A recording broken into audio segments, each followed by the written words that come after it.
Hi friends, நான் உங்கள் film therapist. நம்ம இன்றைக்கி என்ன படத்தை பற்றி பார்க்க போகிறோம்னா,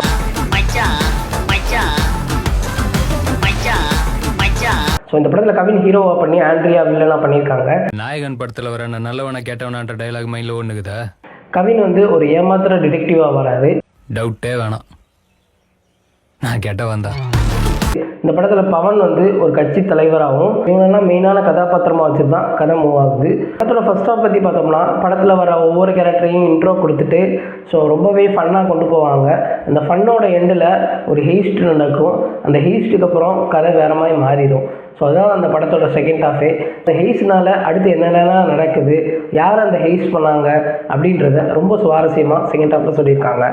ஸோ இந்த படத்தோட ஸ்க்ரீன் பிளே, ரைட்டிங், டைரக்ஷன் இதெல்லாமே ரொம்பவே நேர்த்தியாக இருந்துச்சு. இந்த படத்தோட ட்ரெய்லர் அவ்வளோவா சொல்லிக்கும்படியாக இல்லை. அதனால் படத்தோட எதிர்பார்ப்பும் கொஞ்சம் கம்மியாக தான் இருந்துச்சு. இருந்தாலும் வெற்றிமாறன் மென்டர் அப்படின்னு சொல்லியிருந்தாங்க. அதேமாதிரி ஆண்ட்ரியா தான் இந்த படத்தை ப்ரொடியூஸ் பண்ணுறாங்க. ஸோ கவின் வந்து அவர் சூஸ் பண்ணுற ஸ்கிரிப்ட்லாமே ரொம்பவே டிஃப்ரெண்ட்டாக இருக்குது. அவரோட முந்தைய படத்துக்கு இந்த படத்துக்கு சம்மந்தமே இருக்காது. ஸோ அது மாதிரி தான் இந்த மாஸ்க் படமும் வந்திருக்கு. அவருக்கு படத்தில் நடிச்சிருக்க ஒவ்வொருத்தருமே அவங்களோட 100% எஃபர்ட்டை போட்டிருக்காங்க. ஸோ அது வந்து படத்தில் அப்படியே தெரியுது.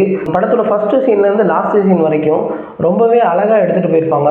ஒரு இடத்துல கூட அந்த லேக்ன்ற விஷயமே இருக்காது. படத்தோட கிளைமேக்ஸ் டூஸ்லாம் மிரட்டி வச்சுருக்காங்க. அதுதான் படத்தை ஒரு நெக்ஸ்ட் லெவலுக்கு எடுத்துகிட்டு போச்சு.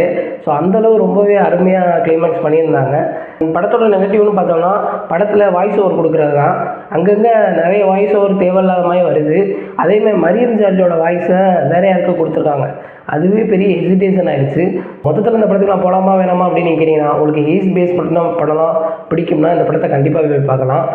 சூதுகவும், ஆரண்ய காண்டம், ஓரம் பூ, வாக் வாட்டர் கட்டிங் அந்த மாதிரி ஜேனரில் வந்திருக்க படம் தான் இந்த மாஸ்க். அண்ட் அதே மாதிரி எனக்கு ஒரு 2 hours என்கேஜிங்காக போகிற படம் வேணும்னாலும் இந்த படத்தை நீங்கள் பார்க்கலாம். ரொம்பவே டிஃப்ரெண்ட்டான ஒரு புது கதை தான் இந்த மாஸ்க். ஸோ இந்த படத்துக்கு என்னோட ரேட்டிங் பார்த்தீங்கன்னா 5க்கு 4 தரலாம். ஸோ இது மாதிரி நிறைய ஃபிலிம் அப்டேட்ஸ் பற்றி தெரிஞ்சுக்க என் சேனல் சப்ஸ்கிரைப் பண்ணுங்கள். டாடா.